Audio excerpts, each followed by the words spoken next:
मेरे पति काम के सिलसिले से बाहर गए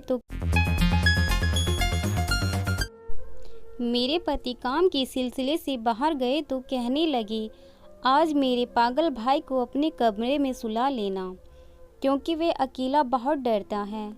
मैंने उसे बच्चा समझकर अपने कमरे में सुला लिया, और जिसे मैं बच्चा और पागल समझकर अपने कमरे में सुला लिया, उसने मेरे साथ मेरी बर्बादी का जिम्मेदार कोई और नहीं बल्कि मैं खुद हूँ। मुझे लोगों की परख नहीं थी, और इसलिए मैंने अपनी ज़िंदगी में इतना बड़ा धोखा खाया कि पछतावे के सिवा कुछ और हाथ ना आया।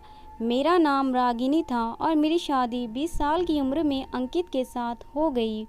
यह अरेंज मैरिज थी, लेकिन शादी से पहले ही अंकित मेरी खूबसूरती के दीवाने हो गए थे, और ये बात मुझे अंकित ने शादी की रात ही बताई थी। हमारी शादी बहुत ज़्यादा धूमधाम से नहीं हुई थी, लेकिन मेरे माँ बाप ने मुझे हर वह चीज़ दी थी जो हर माँ बाप अपनी बेटी को देते हैं। मैं 3 बेटों के बाद उनकी इकलौती बेटी थी। जिस दिन मैं शादी करके अपने पति अंकित के घर में दाखिल हुई थी, एक लड़का भागता हुआ आया और मेरा हाथ पकड़ लिया। मेरी प्यारी दुल्हन आ गई, मेरी प्यारी दुल्हन आ गई। उसकी आवाज़ से सारा घर गूंजने लगा था। मैंने परेशानी के आलम में अंकित की तरफ देखा। मैं नहीं जानती थी कि वह लड़का कौन था, जिसने बड़ी बेबाकी से मेरे ही पति के सामने मेरा हाथ पकड़ लिया था। उम्र में तो 17-18 साल का लड़का था, लेकिन उसकी हरकतें बिल्कुल पागलों जैसी मालूम हो रही थी। मेरे पति अंकित ने बताया कि ये उनका छोटा भाई श्यामू था, जो बिल्कुल बच्चों की तरह है, और मैं भी उसे छोटे बच्चों की तरह ही प्यार करता हूँ, क्योंकि श्यामू को मोहब्बत और तवज्जो की ज़रूरत है। श्यामू के बारे में मैं जानकर हैरान रह गई, क्योंकि शादी से पहले उसके बारे में मुझे कुछ नहीं मालूम था। ना ही कभी मेरे ससुराल वालों ने श्यामू के बारे में जिक्र किया था, ना ही मेरे घर वालों को इस बारे में कोई इल्म था। अंकित ने शादी की ही रात मुझे बताया कि उनके पापा की इंतकाल के बाद श्यामू अपनी ज़हनी तवज्जो खो बैठा है और बाप की मौत का सदमा बर्दाश्त ना कर पाया और पागल हो गया। अंकित के घर वालों ने श्यामू के बारे में इसलिए नहीं बताया क्योंकि वे लोग श्यामू को दुनिया की नज़रों से छुपाकर घर पर रखते थे। अंकित की बात सुनकर मैं मुतमईन हो गई। श्यामू की बात से मुझे क्या लेना देना था। मेरे नज़दीक तो वह एक मासूम सा इंसान था, जिसे अपना भी होश नहीं था। मेरे ससुराल में श्यामू के अलावा एक नंद और सास भी मौजूद थी। मेरी नंद शाइस्ता को शायद मेरे आने की खुशी नहीं थी, इसलिए मेरे आने पर उसने मुझे ज़्यादा बात नहीं की और वह सारा दिन अपने कमरे में बंद रहती। कभी कभार मैं उसके कमरे में जाती तो वह सीधे तरीके से मुझसे बात भी ना करती। ना ही मैंने कभी उसे अपने साथ और ना ही अंकित से बात करते देखा था। श्यामू की सारी जिम्मेदारियां मेरी साथ खुद ही उठा रखी थी। श्यामू को ज़्यादातर अपने कमरे में रखती। कभी कभार उसके कमरे से निकलकर श्यामू बाहर आता तो वह मेरे पास आकर बैठ जाता और मेरा हाथ पकड़कर मेरी चूड़ियों से खेलने लगता। श्यामू का रवैया मेरे साथ बहुत ही मोहब्बत भरा था। वह कुछ भी खाता फ़ौरन मेरे लिए मेरे कमरे में लेकर आता। मैं मायके जाकर वापस आती तो फ़ौरन मेरे माथे को चूम लेता और 2 घंटे पहले से मेरे पास से ना उठता, बल्कि अजीब अजीब किस्से सुनाता। वह पूरी तरीके से पागल भी नहीं था। कभी कभी ऐसी समझदारी की बातें करता कि मैं हैरान रह जाती, तो कभी ऐसी हरकत करता कि लगता ही नहीं कि वही है जो समझदारी की बातें कर रहा था। अपनी शादी के 1 हफ्ते बाद मैं अपने मायके 4 दिन के लिए रहने गई तो श्यामू मेरा हाथ पकड़कर जोर जोर से रोने लगा। प्यारी दुल्हन, मैं आपके बगैर नहीं रह सकता। उसकी बात सुनकर मुझे उस पर बहुत प्यार आ गया। वह बिल्कुल मेरे छोटे भाई आदि के जैसा था। श्यामू की खातिर मैं 2 दिन में ही अपने मायके से वापस चली आई। मेरे जल्दी लौट कर आने पर वह इस कदर खुश हुआ कि तालियां बजा बजा कर खुशी का इजहार करने लगा। अपनी मम्मी से कहकर उसने मेरे लिए ज़बरदस्ती पुलाव पकवाया और ख़ुद भी मेरे ही हाथों से खाई। शाइस्ता तो खाना भी अपने ही कमरे में खाती थी। शुरू में तो श्यामू की बचकाना अंदाज से मैं भी खूब लुफ्त अंदाज होती थी, लेकिन जैसे जैसे वक्त गुजर रहा था मुझे श्यामू की हरकतें कुछ अजीब सी लग रही थी। जैसे ही अंकित और मैं रात को कमरे में आते, वह मेरे साथ कमरे में आ जाता और अंकित के साथ सोने के लिए बैठा रहता। अक्सर भागता हुआ और मेरे गले लग जाता। मुझे अजीब सा लगता कि ज़हनी तौर पर वह बच्चा ही सही, लेकिन जिस्मानी तौर पर वह 18 साल का था। वह कस कर मुझे अपने बाजुओं में पकड़ता तो मेरी सांस फूलने लगती। उसकी गुर्बत मुझे बर्दाश्त नहीं होती। मेरी सांस अक्सर उसे डांट कर मना कर देती, लेकिन शामू तो ज़ोर ज़ोर से हंसने लगता। अंकित आजकल ऑफिस से लेट आते और शामू उस वक्त तक ज़्यादातर मेरे कमरे में ही बैठा रहता। शामू की मौजूदगी में खुद को बहुत अनकम्फर्टेबल महसूस करती और उसके जाने तक आराम से बैठी रहती। शामू अजीब अजीब तरह के सवाल करता और मैं शर्म से पानी पानी हो जाती। एक दिन मैं वॉशरूम में नहाने के लिए गई तो मुझे ऐसा महसूस हुआ कि जैसे कोई मुझे देख रहा हो। जैसे ही मैंने नहा कर दरवाज़ा खोला तो मेरी जान निकल गई। शामू चाबी वाले सुराख से झांक रहा था। मैंने गुस्से में पूछा कि तुम यहाँ क्या कर रहे हो? शामू मेरे सवाल का जवाब दिए बगैर मेरे कमरे से भाग गया। मेरी समझ में नहीं आया कि इस बारे में मैं किससे बात करूं, मैं किसी से क्या कहती। मैं तो पागल था, सब मेरे ही किरदार पर उंगलियां उठाते। मैं खामोश हो गई। ससुराल में तो एक एक कदम फूंक फूंक कर रखना पड़ता है। ऐसे में शामू के बारे में बात करके अपने पति के दिल से उतरना नहीं चाहती थी और ना ही अपनी सास की नज़रों में गिरना चाहती थी, क्योंकि शामू सबका ही लाडला था और सबसे बढ़कर उसका ज़हनी तवाज़ुन ठीक ही नहीं था। अगर वह कोई ऐसी हरकत करता भी तो सब यही कहते कि वह पागल है। मैं भी जानती थी कि वह मासूम सा बेअक्ल इंसान है और फिर भी मुझे झिझक महसूस होती। मैंने खुद ही उसे प्यार से समझा दिया कि वह आइंदा कोई ऐसी हरकत ना करे। शामू ने फ़ौरन मुझसे वादा कर लिया था कि अब वह ऐसा नहीं करेगा। उसकी यही बात सबसे अच्छी थी कि मैं उसे जिस काम के लिए मना करती वह फ़ौरन उसे मान लेता। मेरी सास भी अक्सर मुझसे यही बात कहती कि तुमने तो बड़ी आसानी से शामू को काबू में कर लिया, वरना वह किसी की भी नहीं बात सुनता। शामू का सारा वक्त मेरे साथ ही गुजरने लगा था। मैं जब भी नहा धोकर तैयार होती या घर के कामों में मसरूफ़ होती तो शामू की नज़र मुझ पर जमी रहती। वह मुझे अभी तक प्यारी दुल्हन कहकर पुकारता था। कभी कभी मुझे उसकी नज़र अपने जिस्म के आर पार होती नज़र आती। एक दिन मैं किचन में काम कर रही थी। वह पीछे से आया और मेरा दुपट्टा खींच लिया। मेरा दुपट्टा उसके हाथों में था और मैं बिना दुपट्टे की खड़ी थी। शामू की नज़रें मेरे जिस्म पर जमी हुई थी और मुझे अजीब सा महसूस हो रहा था। मैंने उससे कहा कि मेरा दुपट्टा वापस करो। वह तो मेरा दुपट्टा लेकर गायब हो गया। चूल्हे पर प्याज जल रही थी, इसलिए मैं उसके पीछे जाने की बजाय मैं प्याज देखने लगी। इतने में मेरी सास किचन में आई और मुझे बगैर दुपट्टे की किचन में देखकर बोली, घर में शामू भी मौजूद होता है, अपने दुपट्टे का ख्याल रखा करो। इससे पहले कि मैं अपनी सास को ही बताती कि मेरा दुपट्टा शामू ही लेकर भाग गया, शामू वापस आया और अपनी माँ से मेरी शिकायत करने लग गया। वह रोते हुए अपनी माँ से कह रहा था कि प्यारी दुल्हन ने मुझसे कहा है अगर मैं उसके कमरे में जाऊंगा तो वह मेरे हाथ जला देंगी।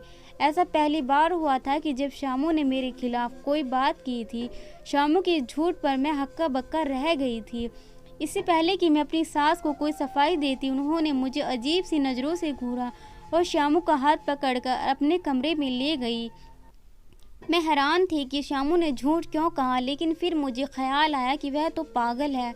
शाम को अंकित जब ऑफिस से लौटकर घर आए तो मैंने उन्हें दिन वाला सारा किस्सा सुनाया। अंकित ज़ोर से हंसने लगा और कहने लगा कि तुम कहाँ शामू की बातों को दिल से लगाती हो, मम्मी को भी मालूम है कि वह ऐसी बातें करता है। अंकित की बातें सुनकर मैं खामोश हो गई, लेकिन शामू का रवैया आज का मुझे कुछ अजीब सा लगा था।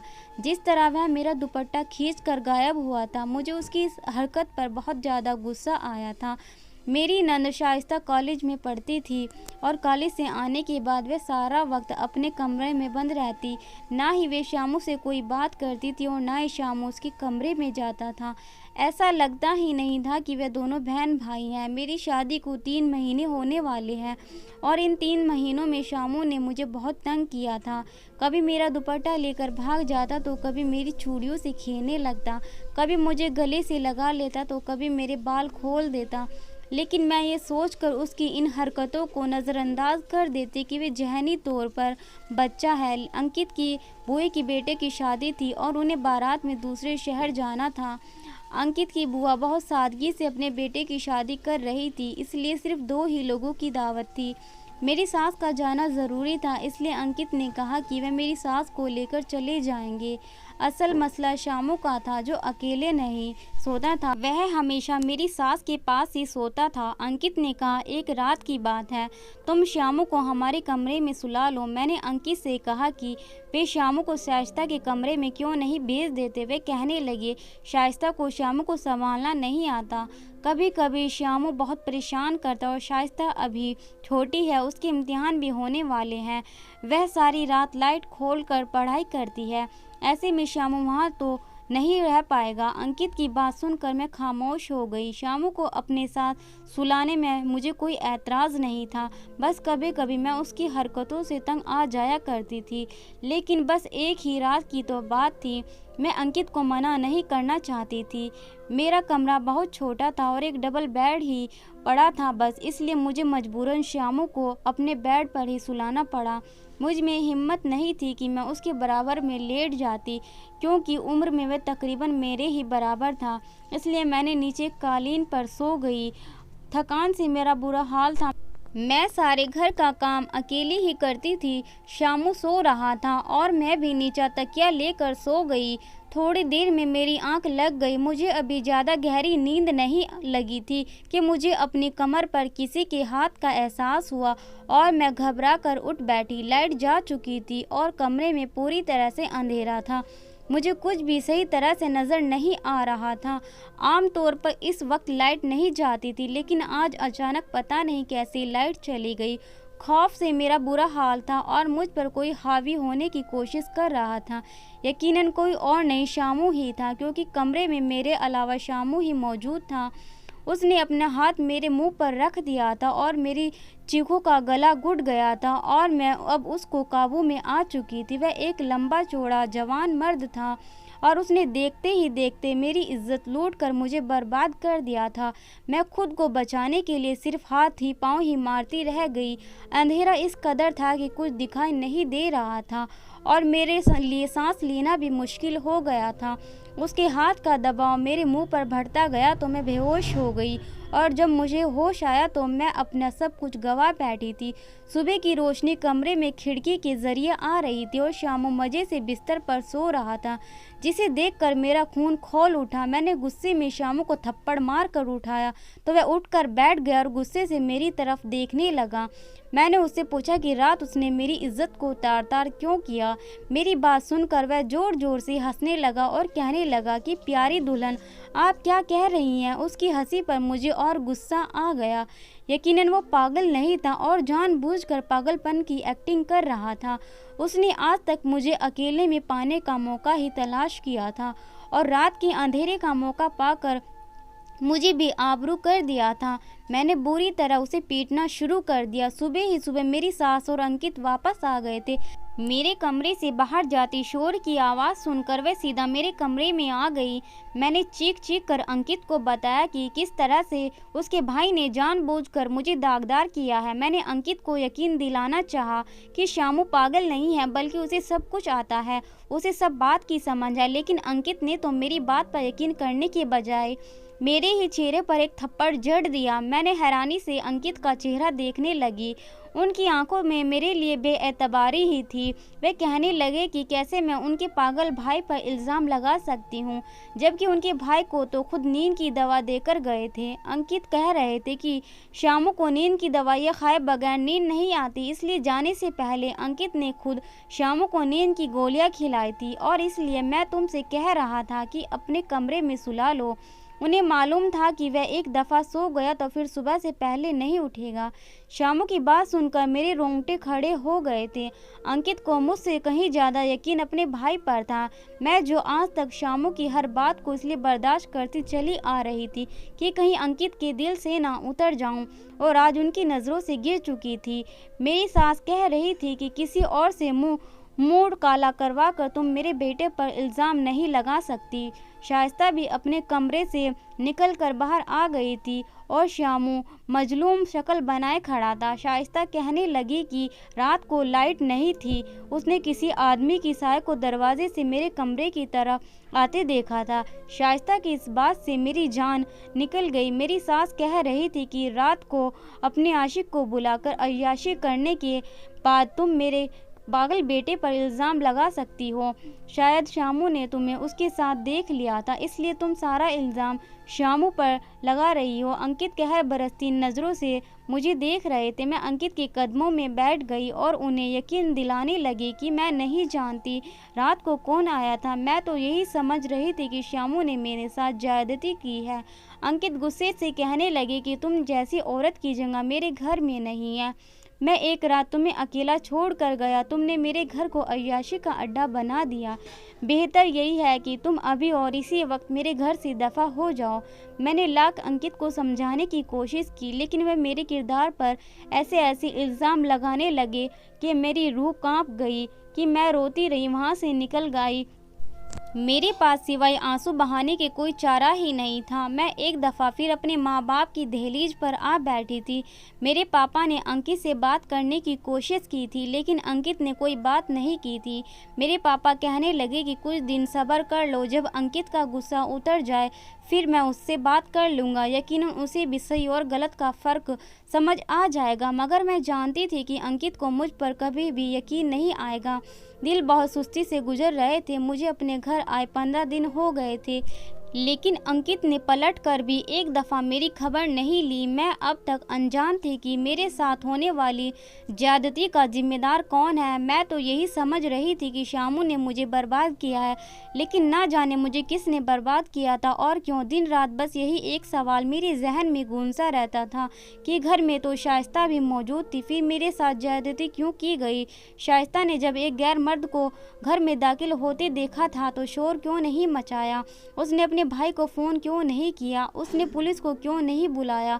उसने पास पड़ोस में मदद क्यों नहीं मांगी। मैं बस इसी किस्म के सवालों में अटक गई थी। एक महीने बाद अंकित मेरी दहलीज पर खड़े हुए और मैं जानती थी कि मेरी बर्बादी का वक्त आ गया है। अंकित मुझे हमेशा के लिए छोड़ जाने के लिए आए।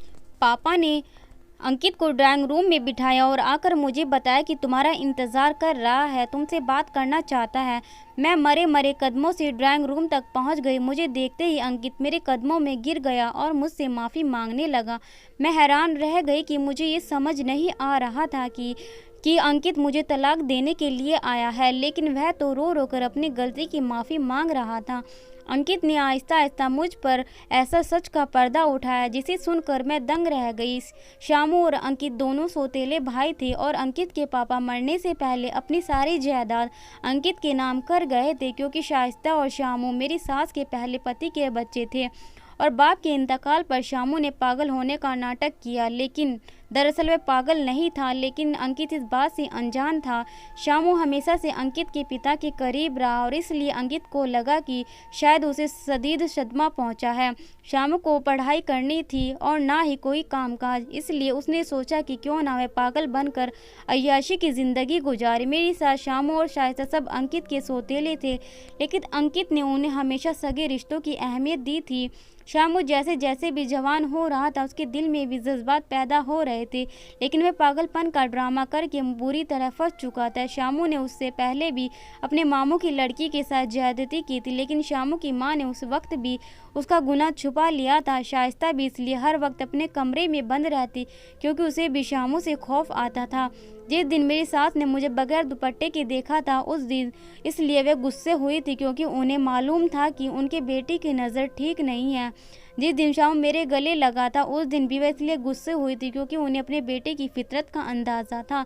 अंकित की नज़रों में शामू बाकायदा दवाई खाता था और नींद की दवाई खाकर सो जाता था, इसलिए उस रात अंकित ने नींद की दवा समझकर खिला दी, बल्कि वह नींद की दवाई नहीं ताकत की दवा थी। जैसे ही मैं सोई शामू ने मुझ पर हमला कर दिया और अंधेरे का फ़ायदा उठाकर अपनी हवस पूरी कर ली। सुबह जब मैंने शोर मचाया तो शाइस्तों को मालूम हुआ कि जो कुछ भी हुआ है शामू ने नहीं किया, लेकिन मैं अपने भाई को बचाने के लिए जानबूझकर मुझे बदकिरदार ठहरा दिया। अंकित को मुझसे कहीं ज़्यादा एतबार अपने रिश्तों पर था, इसलिए उसने मेरे हाथ पकड़कर घर से बाहर निकाल दिया। शायद हम जिंदगी भर इस बात से बेखबर रहते, लेकिन मेरी दुआएं कबूल हो गई थी। शामू ने 2 रात पहले ही पड़ोस की एक लड़की को अपनी हवस का निशाना बनाया था और उस लड़की के घर वालों ने रिपोर्ट दर्ज करवाई थी। पुलिस ने शामू को पकड़कर काम को अंजाम दिया तो पता चला कि उसी ने सारा खेल शुरू किया है। उसने खुद इस बात को कबूल कर लिया कि उस रात उसने ही तुम्हें अपनी ज्यादती का शिकार बनाया था,